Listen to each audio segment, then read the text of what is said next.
नमस्कार दोस्तों, आज हम आपके लिए एक अनोखी कहानी लेकर आए हैं जिसका शीर्षक है राजा कृष्णचंद्र और चार मूर्ख। यह कहानी है राजा कृष्णचंद्र की, जो अपनी जिज्ञासा को शांत करने के लिए चार अद्वितीय मूर्खों की खोज में निकलते हैं। आइए देखते हैं कि गोपाल भांड राजा की इस अजीब इच्छा को कैसे पूरा करता है। तो बिना किसी देरी के चलिए शुरू करते हैं इस रोचक यात्रा। एक दिन राजा कृष्णचंद्र के मन में एक बात आई कि संसार में मूर्खों का ठिकाना नहीं है, परंतु मैं चार मूर्ख देखना चाहता हूँ। राजा ने गोपाल भांड से कहा कि इस ढंग के चार मूर्ख तलाश करो कि जिनके जोड़े के दूसरे न निकले। गोपाल भांड ने कहा, जो आ गया राजन, ढूंढने वालों को क्या नहीं मिल सकता है, केवल सच्ची लगन होनी चाहिए।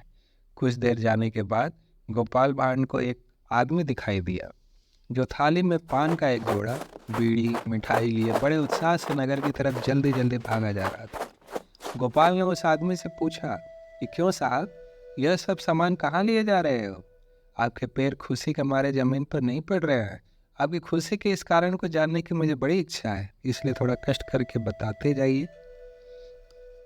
उस आदमी ने बातें टालने की कोशिश की, क्योंकि वह अपने नियत स्थान पर जल्दी पहुंचना चाहता था। परंतु गोपाल ने उससे बार बार आग्रह किया, तब वह व्यक्ति बोला, मुझे विलंब हो रहा है, फिर भी आपके इतना आग्रह करने के कारण बता देना भी जरूरी है।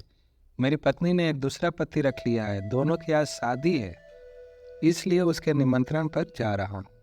गोपाल ने सोचा, इसके जैसा मूर्ख और कहाँ मिलेगा। अतः उसने अपना परिचय देकर उसे रोक लिया और कहा, तुम्हें राजा के दरबार में चलना होगा, तभी तुम निमंत्रण में जा सकते हो। वह राजा के दरबार का नाम सुनकर डर गया, लेकिन लाचार होकर गोपाल के साथ हो लिया। गोपाल उसको लेकर आगे बढ़ा। देवयोग से रास्ते में एक घोड़ी सवार मिला।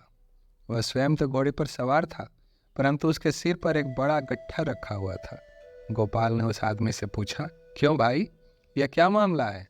अपने सिर का भार आप अपनी घोड़ी पर लाद कर क्यों नहीं ले जा रहे हैं? उस आदमी ने उत्तर दिया, भैया, मेरी घोड़ी गर्भवती है, इस अवस्था में यह मुझे ढो रही है, इतना ही क्या कम है? गोपाल ने उसे भी अपने साथ ले लिया। अब दोनों व्यक्तियों को अपने साथ लेकर राजा के पास पहुंचा और राजा को निवेदित किया, ये चारों मूर्ख आपके सामने हैं। राजा ने कहा, यह तो केवल दो ही है, अन्य दो मूर्ख कहाँ हैं? गोपाल तपाक से बोला, तीसरा मूर्ख स्वयं हुजूर है, जिसे ऐसे मूर्खों को देखने की इच्छा हुई, और चौथा मूर्ख मैं हूँ, जो इन्हें ढूंढकर आपके पास लाया हूँ। राजा कृष्णचंद्र को गोपाल के विनोद युक्त शब्दों ने प्रसन्नता प्रदान की, और जब सबने उन दोनों मूर्खों के बारे में कहानी सुनी तो पेट पकड़कर हंसने लगे।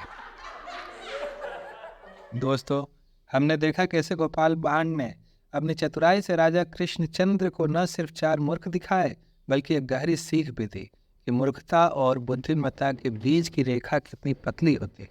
उम्मीद है कि आपको यह कहानी पसंद आई होगी।